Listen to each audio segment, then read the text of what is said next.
sejahtera bagi kita semua. Perkenalkan, nama saya Rani Valentina Nenggolan dengan NIM 2203 14 20 29. Dan teman saya, perkenalkan, nama saya Nirwana Rona Maritos Kombing dengan NIM 2203 34 20 09. Di sini kami akan mempresentasikan materi kami mengenai peran dan fungsi guru sebagai fasilitator, motivator, administrator, sebagai konselor, dan supervisor.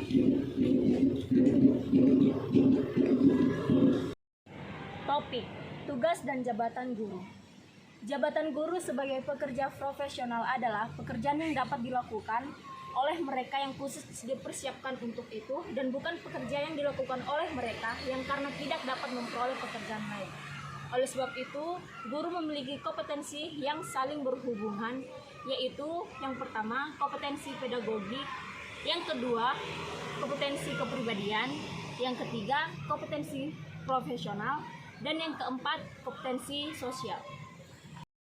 Hubungan guru dengan siswa saling membutuhkan karena guru tidak lagi hanya sekedar mengejar arti kata transfer ilmu, tetapi guru harus mampu sebagai motivator, juga sebagai administrator, karena suatu saat guru juga berfungsi mengelola administrasi bahwa keuangan sekolah. Di sisi lain, guru juga harus bisa menjadi seorang supervisor, yaitu dapat membina guru muda dan mengawasi kinerja guru itu. Sebagai konselor, guru harus mampu mengenal siswa secara kepribadian dan tujuan, sehingga kalau ada sesuatu masalah pada siswa atau guru mampu memberikan solusi.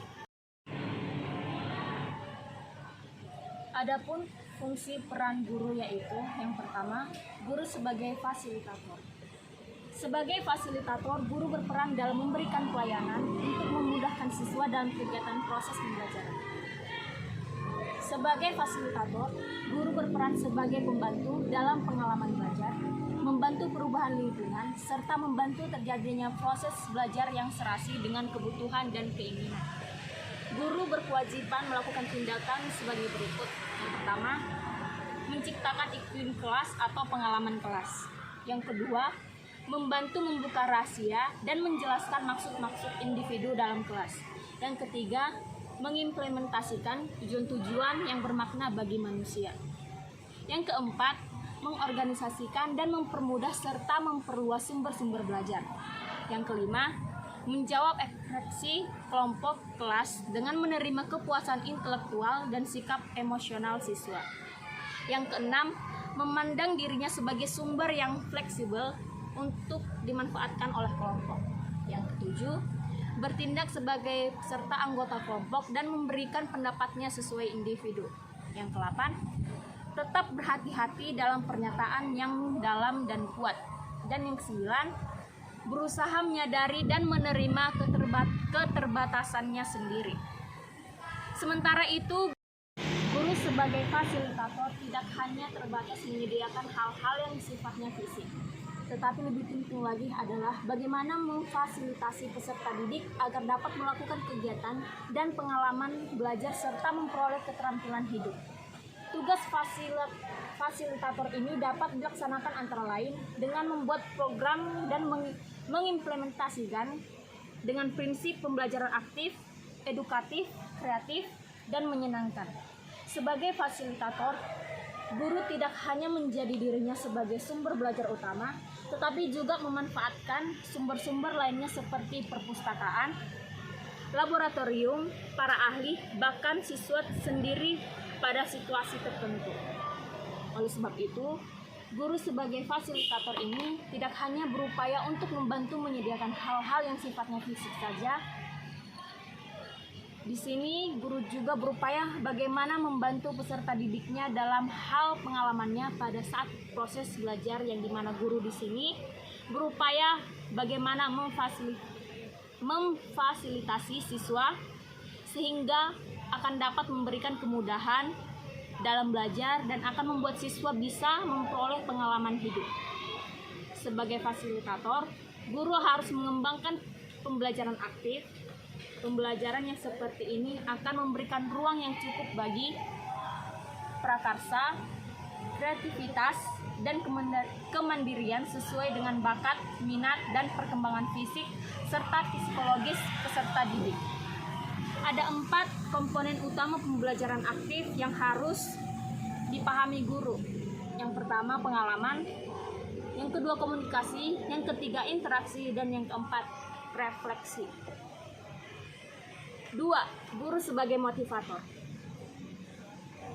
Sebagai seorang pendidik dan juga seorang pengajar, guru haruslah bisa menjadi sosok yang dapat memberikan perubahan dan tidak sekedar memberikan atau mentransfer ilmu semata, tetapi bisa membuat gelas-gelas kosong menjadi bermakna dan bermanfaat.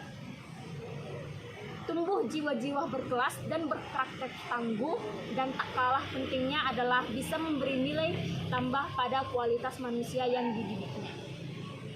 Peran guru yang harus melekat pada profesi ini adalah guru yang harus dapat menjiwai motivator bagi anak didiknya, sehingga dapat selalu mendorong semangat belajar anak ketika mengalami kejenuhan dalam belajar maupun pergi ke sekolah. Karena keterampilan memotivasi anak yang dapat menyebabkan anak menjadi selalu bersemangat dan untuk pergi ke sekolah yang ingin selalu berpikir untuk selalu sukses. Kita ketahui bahwa cara belajar di sekolah-sekolah sudah terbiasa dengan hanya mendengarkan guru berceramah, mentransfer ilmunya kepada siswa tanpa memperdulikan kejenuhan mereka.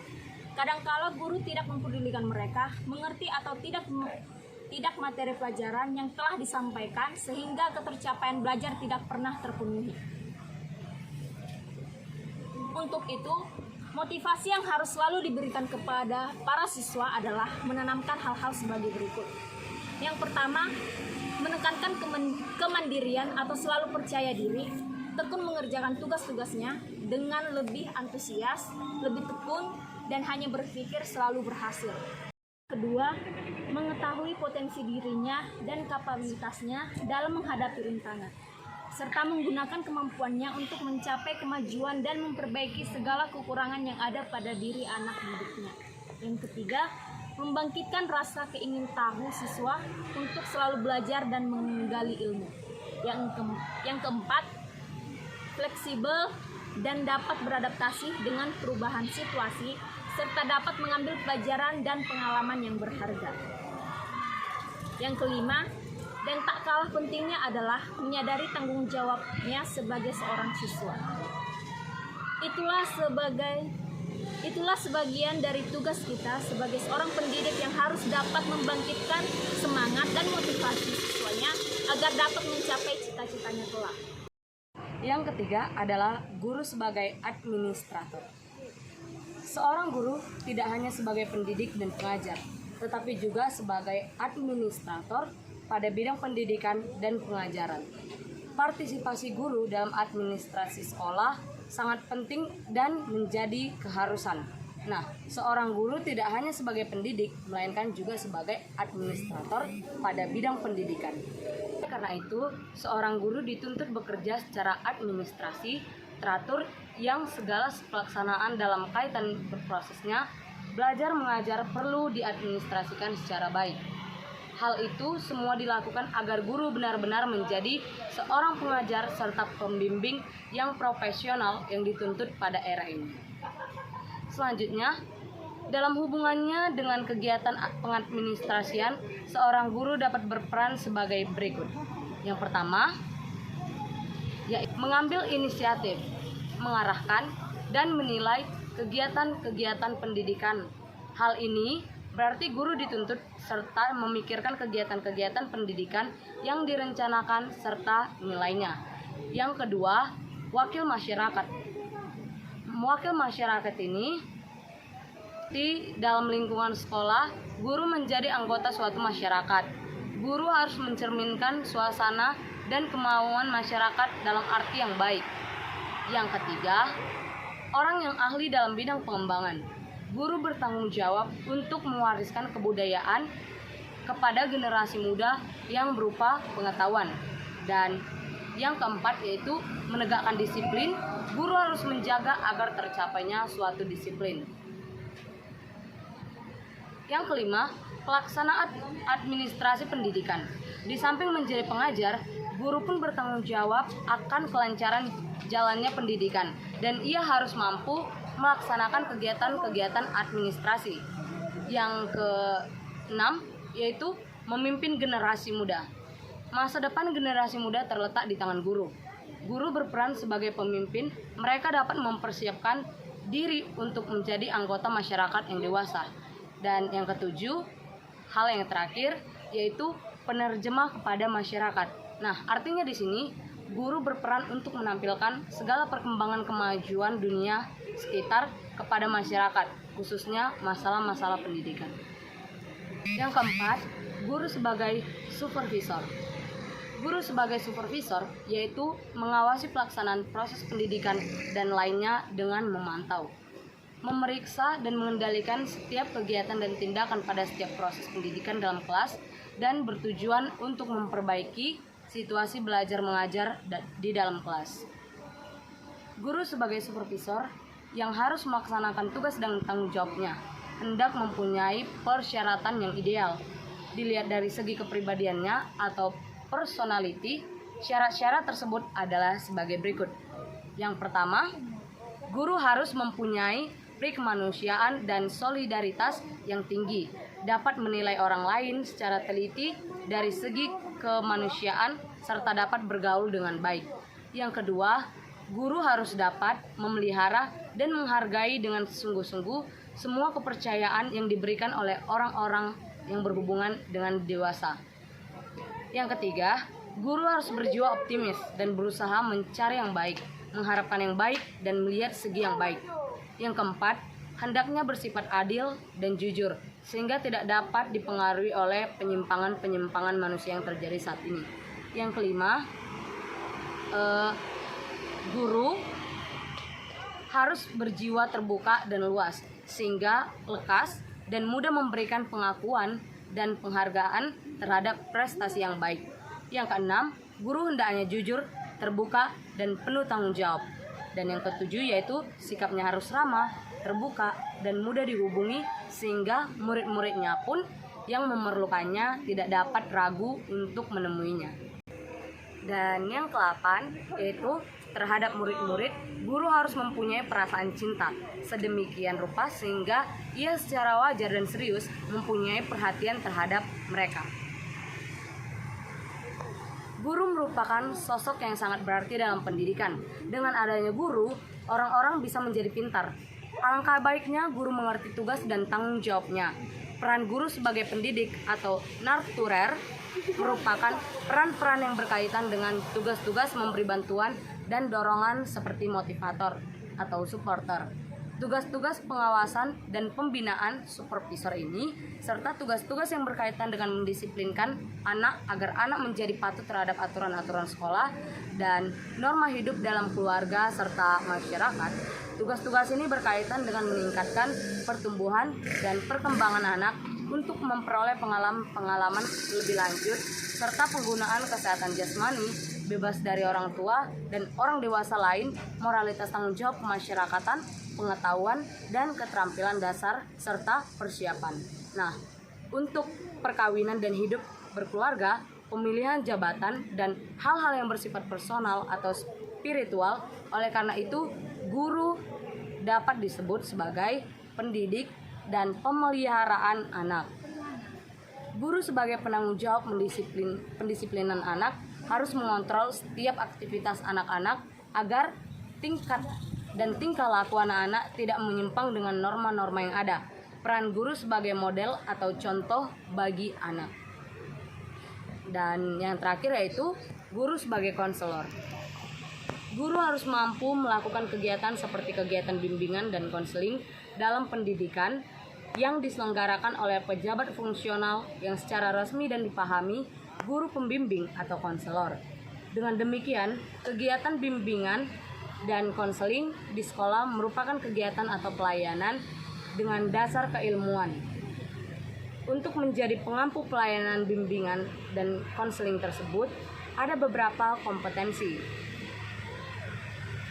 yaitu Ada beberapa kompetensi akademik yang harus diketahui oleh pendidik sebagai konselor, yaitu yang pertama, memahami secara mendalam peserta didik yang hendak dilayani, yaitu terbagi lagi menjadi A. Menghargai dan menjunjung tinggi nilai-nilai kemanusiaan, individualitas, kebebasan memilih, dan mengedepankan keselamatan peserta didik dalam konteks kemasalahan umum. B. Mengaplikasikan perkembangan psikologis dan perilaku peserta didik.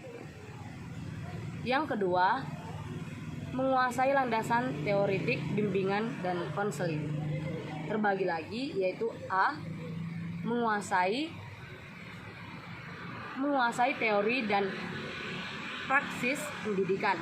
B. Menguasai esensi pelayanan bimbingan dan konseling dalam jalur, jenis, dan jenjang satuan pendidikan. C. Menguasai konsep dan praksis penelitian dalam bimbingan dan konseling. D. Menguasai kerangka teoretik dan praksis bimbingan dan konseling. Yang ketiga, menyelenggarakan bimbingan dan konseling yang mendirikan, yaitu terbagi lagi menjadi A. Merancang program bimbingan dan konseling. B. Mengimplementasikan program bimbingan dan konseling komprehensif. C. Menilai proses dan hasil kegiatan bimbingan dan konseling. D. Menguasai konsep dan praksis asesmen untuk memahami kondisi, kebutuhan, dan masalah peserta pendidik. Yang keempat, mengembangkan pribadi dan profesionalitas secara berkelanjutan. A. Beriman dan bertakwa kepada Tuhan Yang Maha Esa. B. Menunjukkan integritas dan stabilitas kepribadian yang kuat. C. Memiliki kesadaran dan komitmen terhadap etika profesional. D. Mengimplementasikan kolaborasi intern di tempat bekerja. E. Berperan dalam organisasi dan kegiatan profesi bimbingan dan konseling. F. Mengimplementasikan kolaborasi antar profesi. Oleh sebab itu, jelas bahwa konselor harus dapat dilaksanakan dengan baik. Namun, konselor tidak hanya memahami kompetensi akademik saja, tetapi juga harus memahami kompetensi profesional. Dan yang terakhir adalah kesimpulan dan saran. Guru adalah orang yang memberikan pengetahuan kepada peserta didik dalam meningkatkan kecerdasan dan mengembangkan potensi yang dimiliki oleh peserta didik agar menjadi manusia yang berguna untuk bangsa dan negara. Guru dalam proses pengajaran mempunyai peran yang sangat penting. Bagaimanapun hebatnya kemajuan teknologi, bisa memindahkan manusia mencari, mendapatkan informasi dan pengetahuan tidak mungkin dapat menggantikan peran guru. Demikianlah presentasi materi kami, semoga bermanfaat. Sekian dan terima kasih.